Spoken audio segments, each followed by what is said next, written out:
Welcome to this special episode of Behind the Caution Tape. I'm your host, CrashLit, and today I'm excited to be joined by the Spanish play-by-play voice on the radio for both USC and the Las Vegas Raiders, Harry Ruiz. Harry, thank you so much for joining me here today. Thank you so much for having me. I'm sorry it took me a while, but we're finally here. I just became a father literally 2 months ago. My baby turns 2 months today. So it's been a hectic last couple of weeks, but finally I was able to get some time and be able to chat with you, man. It was good to see you after getting to meet you in person out there in San Antonio before the Alamo Dome and now being able to chat with you here digitally. How has it been being a father? I was going to ask you a bit later, but since you led off with it, might as well ask you about now.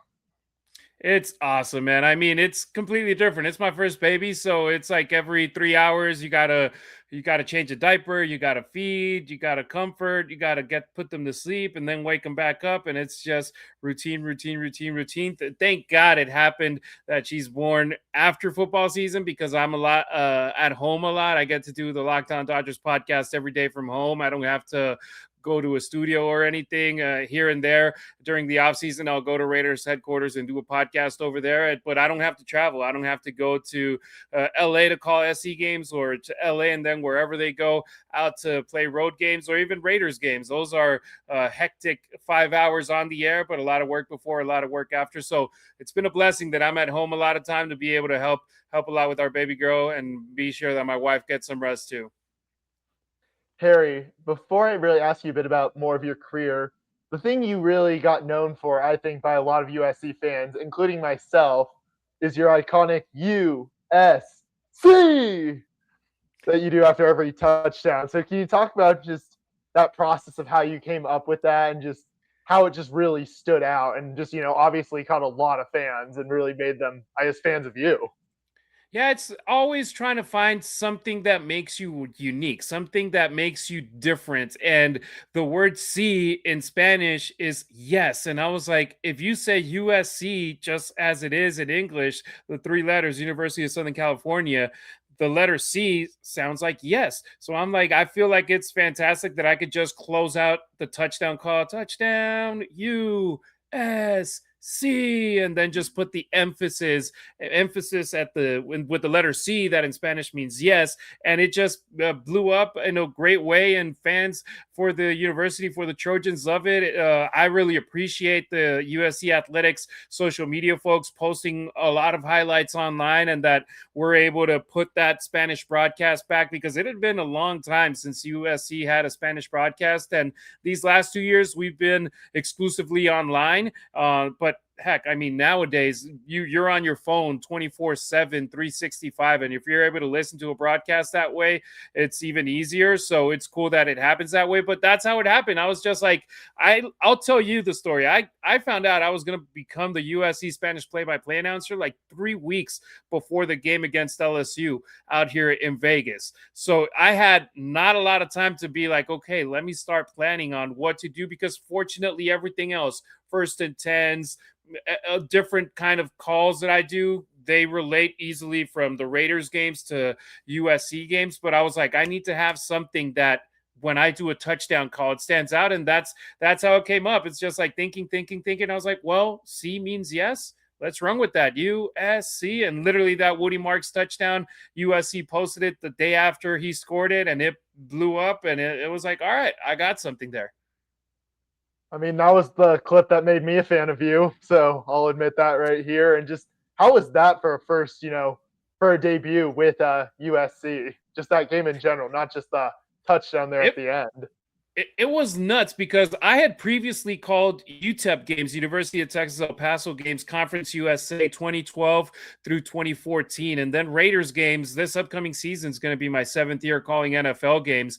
But I had never done a football game on my own. And the original plan was me calling games on my own, home and away. Then Pete Arbogast, shout out to Arbo, legend. He got Alex Naveja in to do color analysis for for home games. So road games, I do them by my own. It was my first game solo, and I was like, all right, let me see the rhythm. Let me see how it happens. And it wasn't just a good game. It was an incredible game. It was a fantastic game. And you know how SEC, everybody just paints them as this powerhouse conference that nobody can touch. And then USC, their first game representing the Big Ten, they go to Vegas and beat LSU in the fashion they did, a big comeback win. It was just incredible. That one-hand catch by Kyron Hudson, they had a lot of iconic moments in that game, but definitely getting out of there with the win was like, okay, it could be the start of something good. And for me personally, it was just the start of this has become a dream job where USC treats me incredibly well. They treat my family incredibly well, and it feels like nothing driving out either the morning of a game or flying out the day before a game and then going to wherever we go to just call those games and then come back home with zero rest to call another game. It's like, hey, but just SC has become family to me, man. I was a fan growing up with the Reggie Bush, Matt Leinart era, but now being able to actually collaborate and bring something to the table for the team, it's just been incredible. But that LSU game, dude, CrashLit, it was lit, no pun intended. I do want to ask you, you obviously mentioned you really, we're trying to bring a unique angle to it, obviously with your USC, but then also, like you said, calling it in Spanish. So how do you feel that by calling in Spanish, you're able to connect more of the Trojan family, especially Trojan fans who speak Spanish, especially as their first language?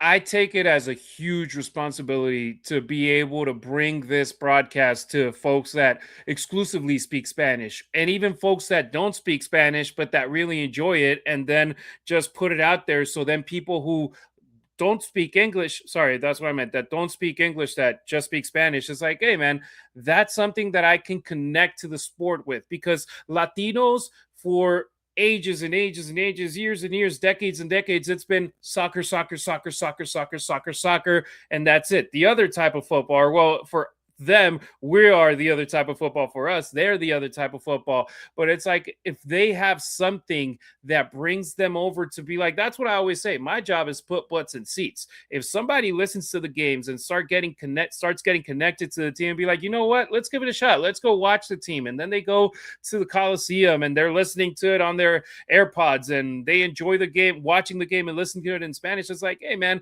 this is something fun. And if you're a Trojan fan, if you're a football fan and you go to the Coliseum, you know that environment is second to none. It's fun. If you go to the student section, they're always hype. If you go out to the south end zone, north end zone, everywhere, go over to the Torch pregame and hang out with Sean Cody, Sua, with all the crew out there. Shout out Cody Kessler as well, to Jordan. It's like, it's always a fun environment. So that's my goal, to be able to connect the brand to the Spanish-speaking fans, but also just bring something to the Spanish-speaking fans that they then feel connected to the school in a way that they previously didn't. Because we have a lot of guys that have come in, Anthony Munoz, and you got fellas right now on the team, shout out to Ray Sanchez, Marquis Gallegos, who are Latinos, who is like, hey, man, you go to an NFL game and there's not a lot of Latino representation. You go to college games, and you get way more. And it's like, hey, go support our kids. LA is a huge market when it comes to Latinos, not only Mexicans, but Central Americans, South Americans, even folks from Europe. I was shocked. I was walking around the concourse before a game in my first year in 2024, and a guy from Spain walked up to me. He's like, oh, holy crap, you're Harry Ruiz. You're the guy that calls the games in Spanish. I came to a game because I've been listening to your broadcast and I'm on vacation in LA. So I came to a game in SC. I was like, well, hey, there you go. I put one butt in the seat right there with this guy all the way from Spain. But it's just connecting the brand with people who usually don't follow it, and just give our Spanish speakers something that it feels like it's theirs because it is theirs. Well, someone who grew up learning Spanish and studying in school, then also just, living in LA for 4 years, you really can, I think, appreciate it the way I see it, that you're able to, offer it to more people and really, engage more fans and turn more people into fans, as especially you gave with your example just now. So it's really cool to hear that, Harry.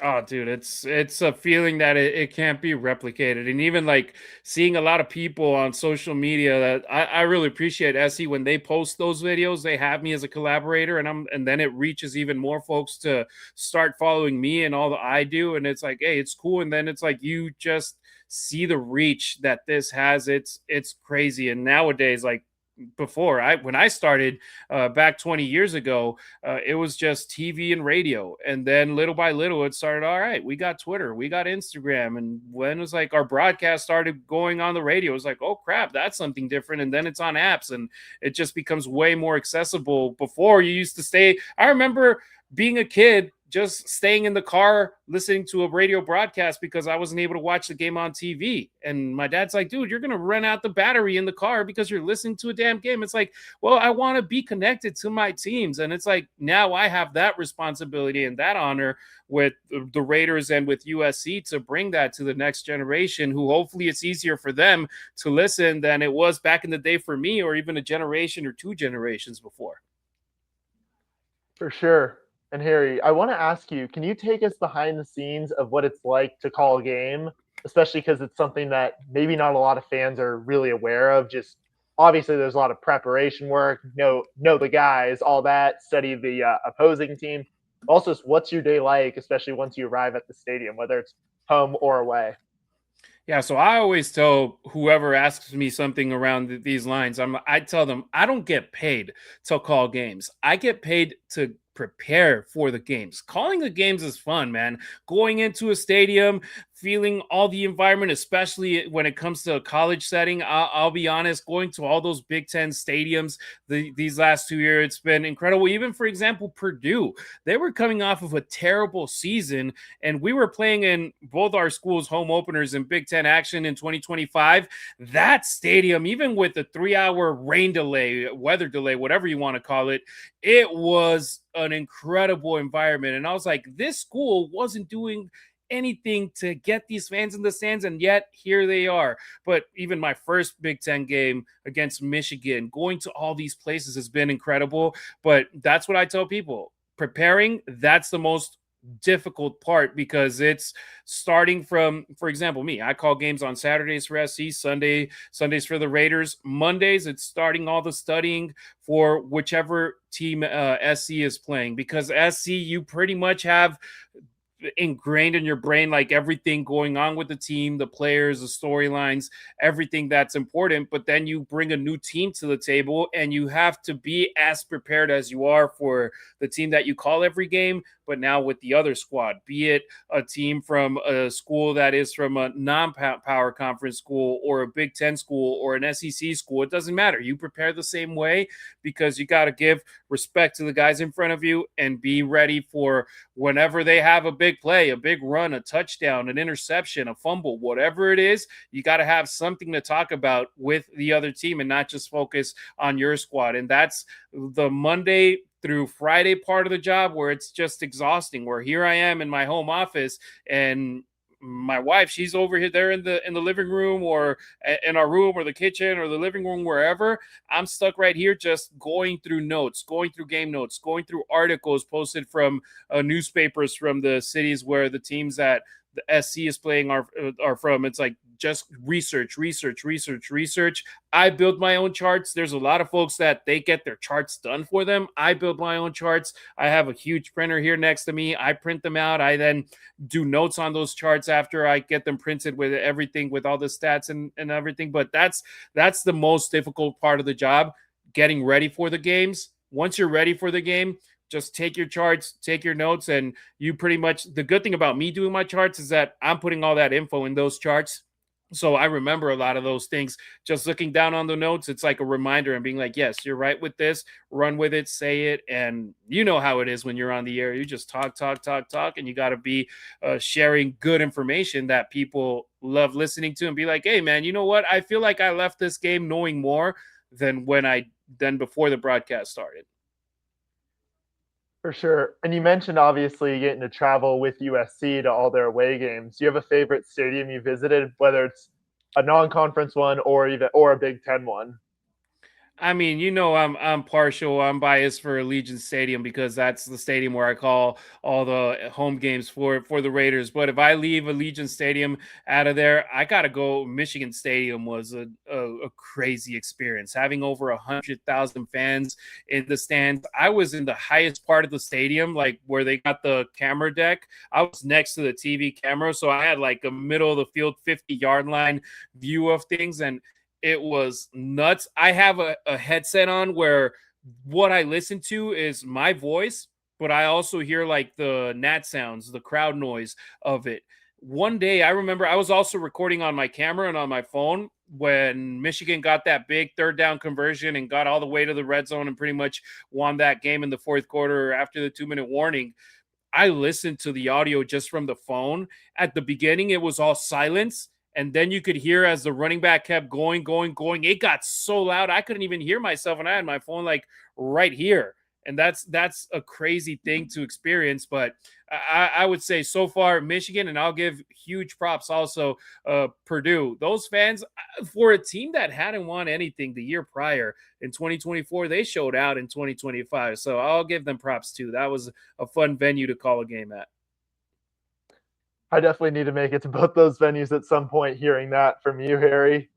And I do want to ask you now, obviously you have talked about your bit of your work with the Raiders, but what's it like to do a double header just on back-to-back days, especially if you know it's a road game, but also whether or not even when it's at home, especially when I've seen your videos, your reels of you driving down to the Coliseum, going through your day, then driving back to Vegas for the Raiders the next day.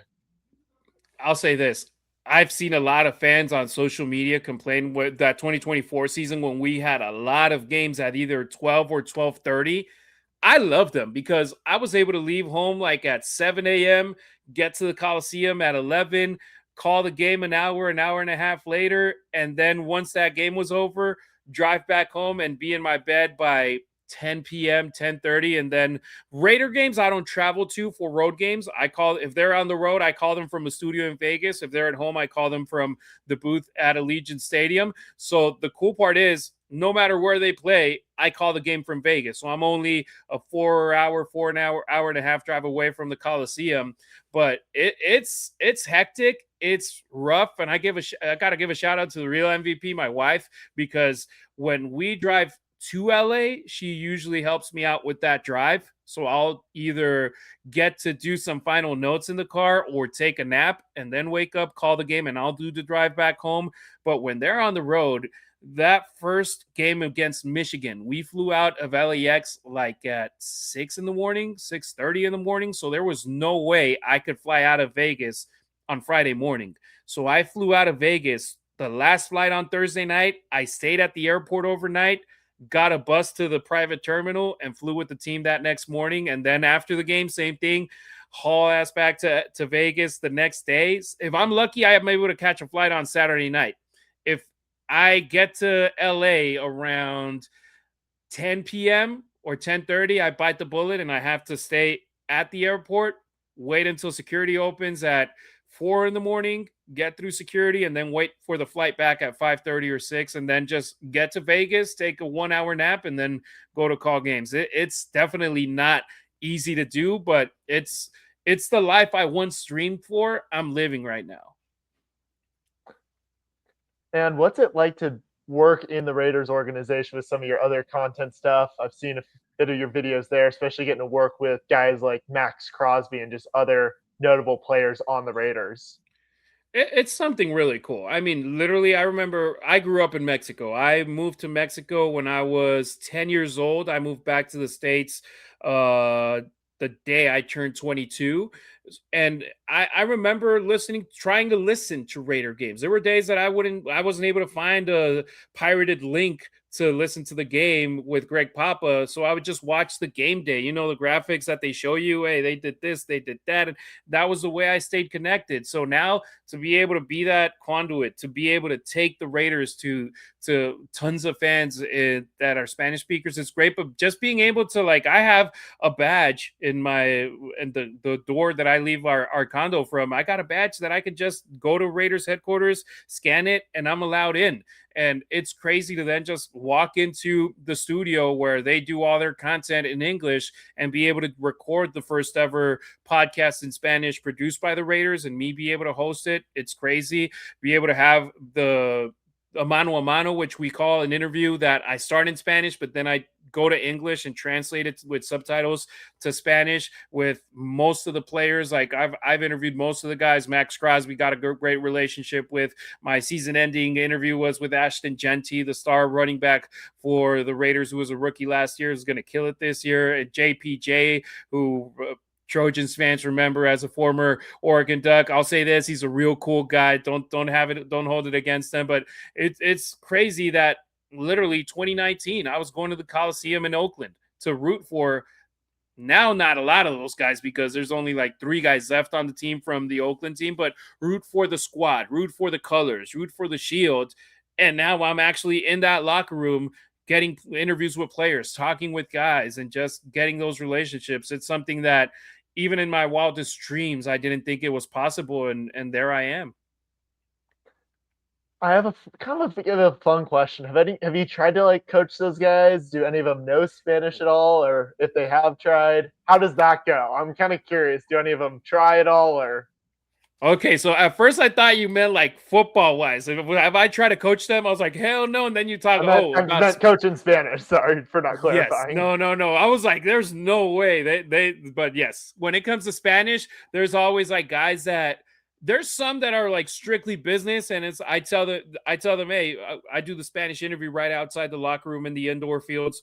Can you come out? And it's like, yeah, sure. It's like, wait, in Spanish? I was like, well, I'll start it in Spanish, and then don't worry, I'm giving you props and everything. And then I say your name, and then I'll start asking you the questions in English. There are some guys who try to do it in Spanish, and there are some guys who at the end just throw in whatever Spanish they know. And it's like, hey, there you go. That sounds fun. Like Jamal Adams, the former Seahawks and Jets safety, who was a linebacker with the Raiders last year. He finished the interview singing a song in Spanish. And it's like, hey, Feliz Navidad. He started singing that in Spanish. It's like, hey, man, there you go. You're showing something cool. And people who are Spanish speakers appreciate that they show some effort to speak their language. And I get this a lot of times, CrashLit. They're like, man, I used to study Spanish when I was in high school, but I don't remember a lick of Spanish right now. So I'm sorry about that. It's like, hey, don't worry, we'll make it work. But I try, and sometimes it's worked, sometimes it hasn't. But there's guys who like having fun with it, and there's some guys that are like strictly business, because there's been years that we do the interviews after practice, and there's been years that we do the interviews after and before. So it's like, you don't know if you get a guy just coming out of the field just all tired and just ready to go home, or you got a guy that's all hyped up, ready to go out to the practice field. I will say, as someone who grew up learning Spanish, like I said earlier, I just learned generally, no matter, as long as you just try, and my Spanish is pretty good, that as long as you try, people are going to be willing to help you with it if you're going to make the effort to try. So it was really cool to hear, some of those guys actually try to put in the effort for it. Did Max Crosby ever try? I'm kind of just a little curious about him. Did he try to speak Spanish at all, or? No, he's always so here's a cool story with Max. He had his baby girl, I want to say 2021.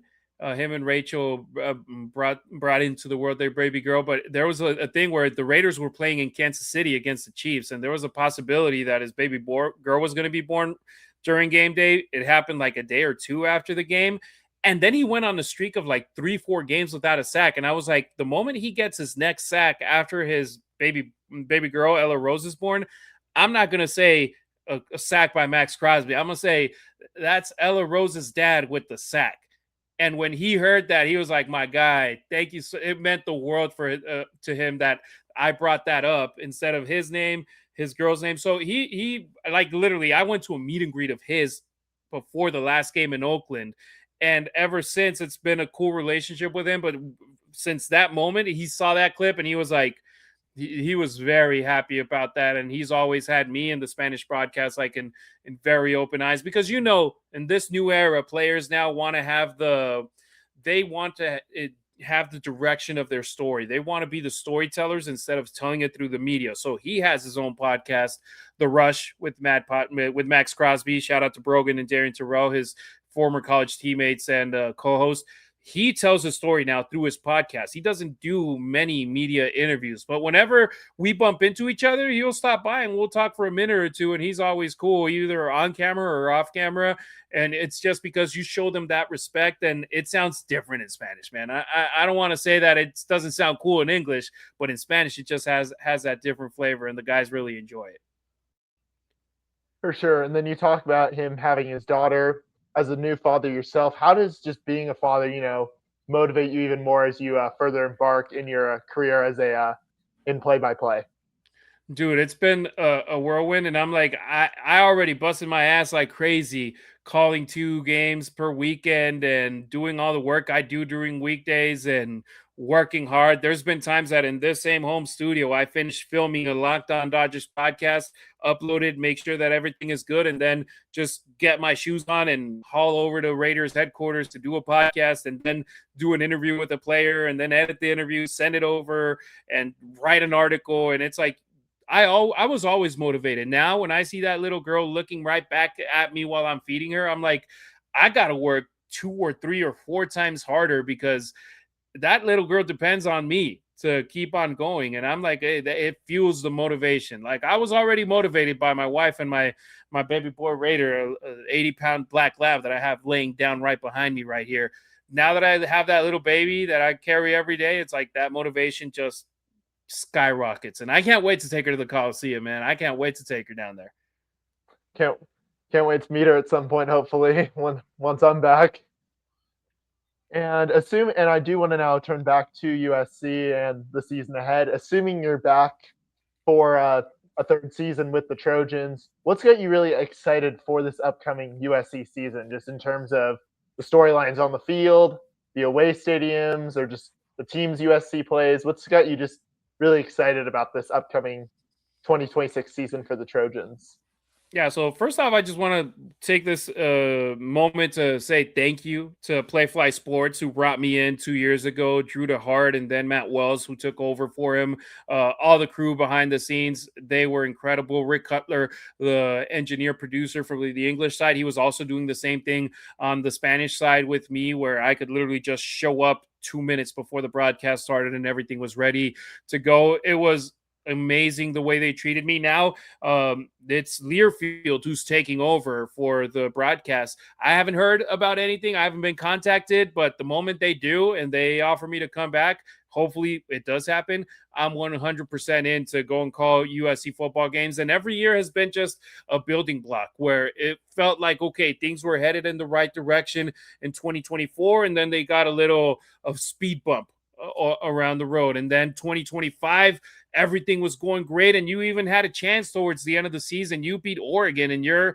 1,000% in the college football playoff conversation. They weren't able to win that game, but it felt like a step forward. Even that Alamo Bowl, you were out there in San Antonio. It's like a crazy game, back and forth, a tackle made or two, and it's a different outcome. You just feel like, hey, this team is always in games. Very few times that you feel that they were getting blown out and that they didn't have an opportunity to be in that game.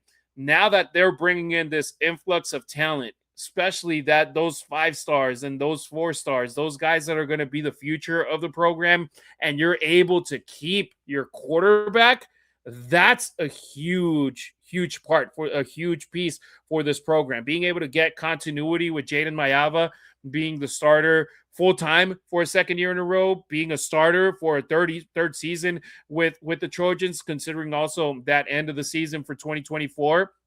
I feel it's fantastic, because there are teams that are bringing back pieces, a wide receiver, a tight end, which we know USC, they're losing Mackay, they're losing Jacoby, they're losing Lake, but they are keeping Tanuk Hines, who looked fantastic in his freshman year. They're bringing in a 5-star tight end who might take over from his freshman year in Bowman. Like, you look over at Brock Bowers than he did over with Georgia back in the day. So I feel, and then that offensive line, man, you are able to keep those 5 guys to protect the quarterback, and getting Waymo back, getting King Miller. Dude, I'm getting excited, and we're in mid-March over here just talking about it.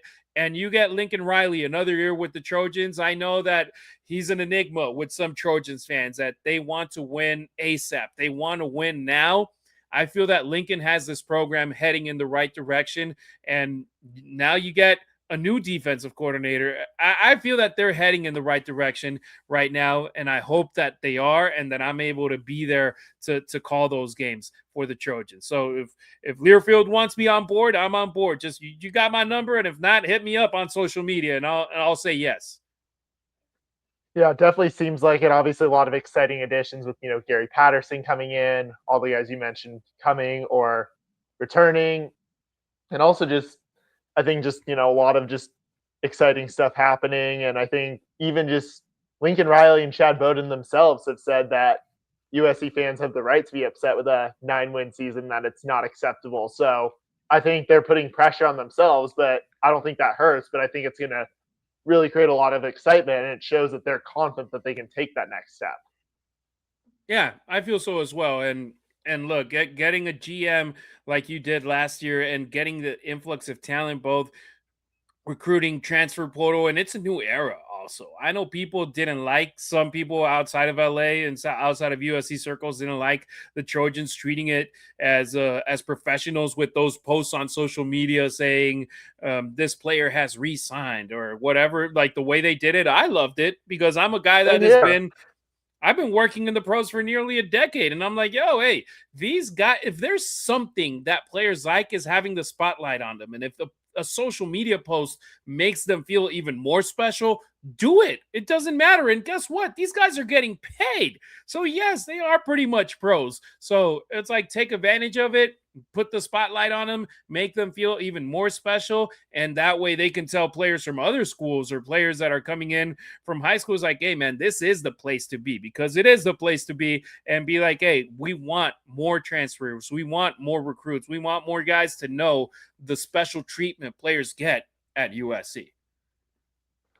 For sure, yeah. I never had any issues with it either, especially because one, it hypes up the program, and two, they got to sign stuff anyways, so you might as well promote it, and it gets the fans excited, at least the way I saw it, especially when guys like Jade Mayava, King Miller, Wayman Jordan, especially Killian O'Connor, who I'm I'm friends with. So just seeing guys like that re-sign, it just gets you really excited, especially for a guy like Killian, who walk on beats out Jandre Reed for that starting job. Obviously struggles with injuries, but just the fact that he was able to persevere through all that and win a starting job is so impressive. And just I was super happy when they announced he was coming back.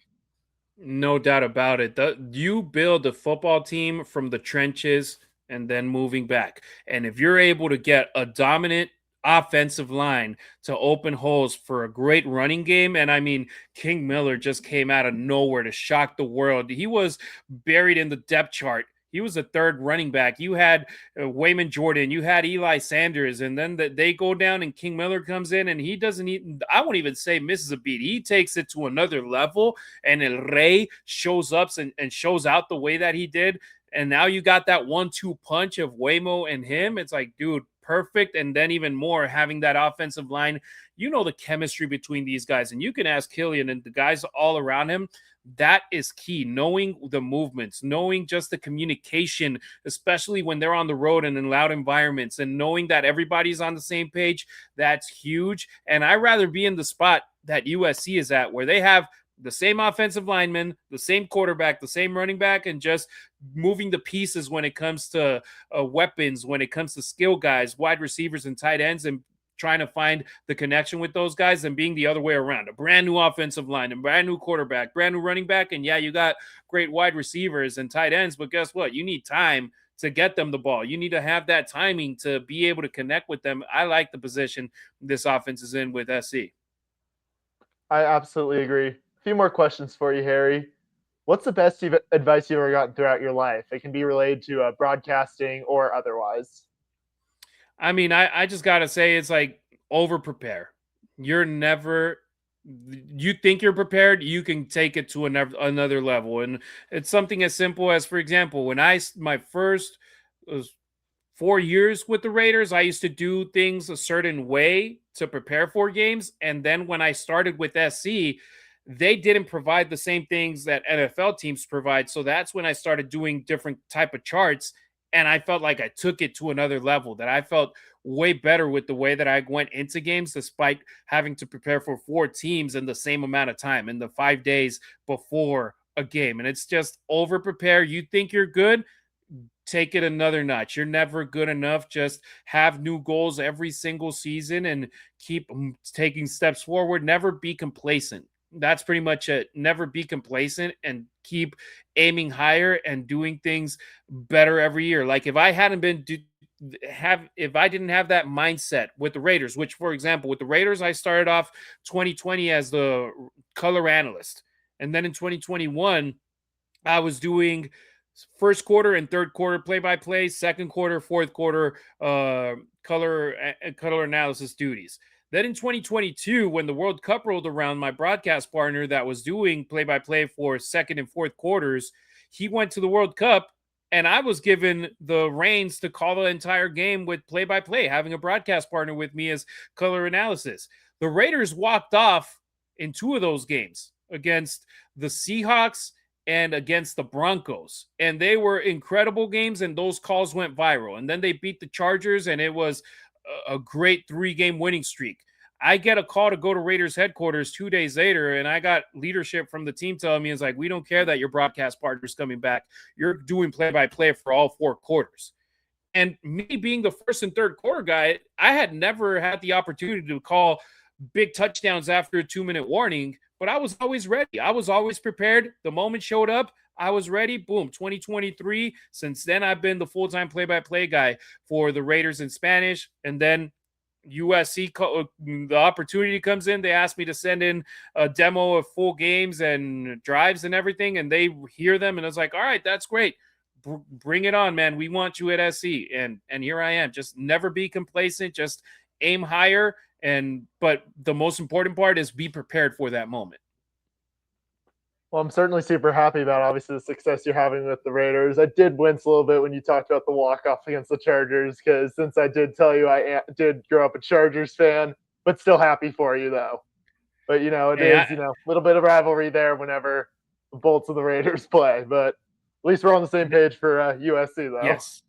That one, no doubt. For NFL, we're definitely different pages, but you know what? There's always respect, and there's always that sportsmanship. And yeah, we don't like you, we don't like y'all, you don't like us, but at the same time, it's like, hey, we can go to the tailgate and cheers and be like, hey, man, hopefully it's a good game and just have a good time. Nobody. If you don't cross the line, you will be having fun. There's always those dummies that cross the line, and it's like, oh God, here we go.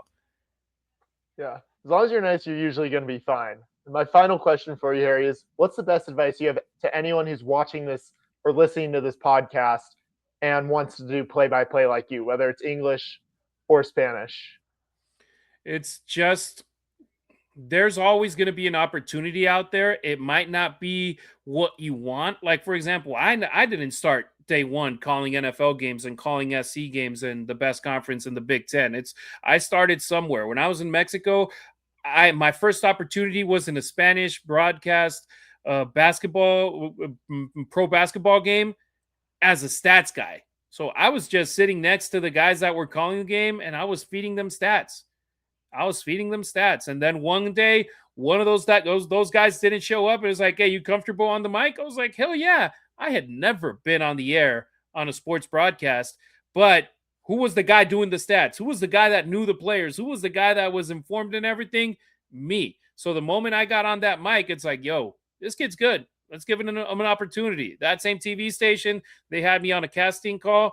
I didn't make it there, but then I made it on another TV station. I stayed on board, and then I started doing more stuff. And you just get your foot in the door some way, somehow. And unfortunately, there's a lot of free work going around, and you don't get compensated, but you start getting opportunities that way. Like my first jobs were unpaid, but same thing, a TV station. When they brought me in, I did a newscast 30 minutes before the newscast went on the air. It's like, okay, you're going to do the sports. I was like, wait, what? I've never done that. It's like, okay, there's a suit right there. There's a dress shirt. There's a tie.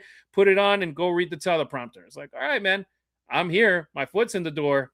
Let's take advantage of that opportunity. So just take advantage of any opportunity. And the best part is, from 20 years ago, when I started in the media industry and the sports media industry, to now, it's a completely different game. You don't have to wait for a TV station to give you a shot, or a radio station to give you a shot, or a team to give you a shot. There's this thing called social media where you can just go out there and see a game. You can put a game on your TV and you have a microphone that they sell these things on Amazon pretty cheap. Go get you one. You don't have to spend $200 on a microphone. You can spend $5 on a mic, $10, $20.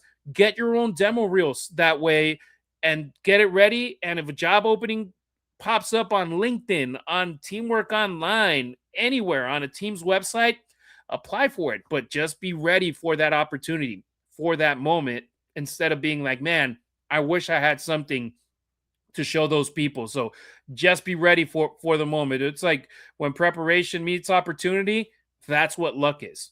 You just have to be ready for the moment. Harry Ruiz, thank you so much for joining me here today on Behind the Caution Tape. CrashLit, my guy, congratulations on all the success. Thank you so much for having me on. And I need to get me some of those limited edition merch that you got with SE. When I saw that online, I was like, yo, that's my guy. I was like so happy because not everybody, but very few people get opportunities like that. So I'm very happy for you that you were able to find your way. I remember my first games with SC, and they would show you on the big screen. I was like, that's so smart. He's got that caution tape on his head, and people are going to start finding out who he is, and he'll pop up on my Instagram one of these days. And bam, you popped up. I was like, all right, let me follow him, because that's something cool, something different, and you find your own lane. You get your work. I'm very excited about the opportunities that are coming your way, and keep doing your thing, man. Appreciate it so much, and thank you. So be sure to get your CrashLit Forever merch. The link will be in the description online on below this episode, so be sure to check it out there. Be sure to subscribe to the podcast on Apple, Spotify, or wherever you get it. You can also watch the video version of this show on my YouTube page, so subscribe to me there at CrashLit, and be sure to follow me on social media at CrashLit, and be sure to follow Harry at Harry_Ruiz on Instagram. Thank you again to the Spanish USC Football and Raiders play-by-play radio voice, Harry Ruiz. And of course, as always, fight on. Sigue luchando. Vamos.